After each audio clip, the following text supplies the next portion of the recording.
everyone has the same amount of time, you know? When somebody's doing something that is different than everyone else, which, you know, it might even come from your own group of friends, which everyone's hanging out and they're like, dude, why don't you just come out? Or why don't you hang out with us? Or why don't we go here? Why don't we go there?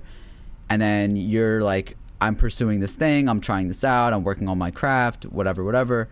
Then sometimes they're like, you're wasting your time or something along the lines of that. And it's like, okay, so hanging out or doing something else that you're not necessarily benefiting from as much, that doesn't fulfill you as much, how is that not taking up the same amount of time? I think where she's coming from in this is that, like, if you're in school and creating content, that leaves no time, essentially. I think that's kind of... Well, that's what I'm arguing, though. I'm saying that there is time. It's just how you spend the time. It's about, you know, what you prioritize, right? If you want to, you can manage to do both things. You can do more than those things. For myself, like, you know, I don't like to do nothing. There are days where I'm just like, okay, today's a nothing, like a Sunday or something where it's like family time or something. It's fun doing nothing.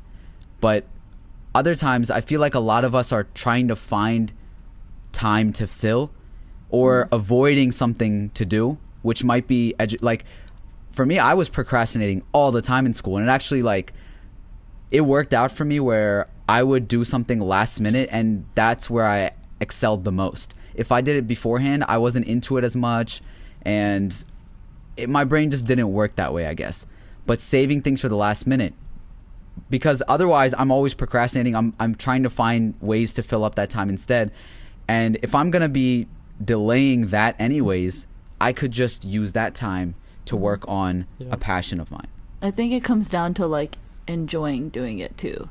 Because, like, in high school, I would make these, like, random weird videos with my friends, take a whole day doing it, and then I'd take weeks editing it, just trying to figure out how to do it. I have no idea what I'm doing, trying to figure out how to do it. And then when I'd be done with it, people would be like, how long did this take you? I'm like, I mean, after school, I did it like an hour or two a day. So, like, probably, like, it took me essentially 3 weeks, but, you know, if you combine all the hours, whatever. And they're like, wow, like, you must have a lot of time on your hands. I was like, no, like, after school, I hate that comment. I enjoy, like, I was excited, like, when I came back from school, did I finish my homework that day? I mean, maybe not, but, like, I was like, oh yeah, like, I'm so excited, I'm gonna, like, you know, try to make this picture move all funny, or, like, I'm gonna make the I'm on the boat remix, and, like, that's what I was looking forward to because it was fun to me. So I think if you enjoy it, it's not a burden. Yeah, like, I would get the same questions, like, oh, how much time do you have on your hands?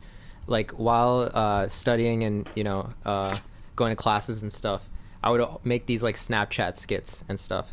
And I would make those skits because it would just relieve me from my stress from school.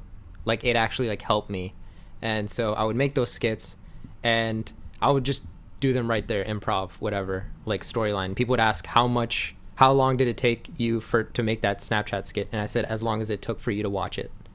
So, like, literally the same exact time. I didn't spend any time thinking about that. But, I mean, obviously with music, it's, like, very different. You have to spend a lot of time.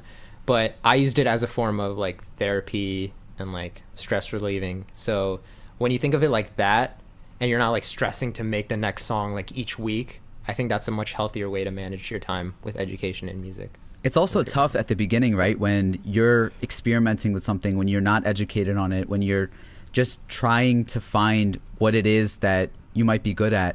And you're also in a place where everyone around you is going to be your critic. And as soon as you try this thing, you're not as good as the people who are, you know, professional at it. So then people compare you to them. And that's really difficult because, especially as artists, you know, when somebody is taking a science test or something, you're not comparing that person, if they're pursuing a science degree, to a world-renowned scientist. You're not like, oh my God, like, you should quit now because you're not as smart or educated as them. But for some reason with artists, as soon as you put out a song or something, immediately they compare it to artists that exist currently. It's like, what are you trying to be, Drake or something? And it's like, yes, maybe I am trying to be Drake because that's all I know right now. And when you start off, you know, it's hard to get over that. But then when you're able to get over that hump of the criticism and people around you saying things and just like getting over the validation thing, then it makes it worth it. Because then with anything, right, you put in the time, learning something and practicing it, you just get better at it, and people eventually come around and see that.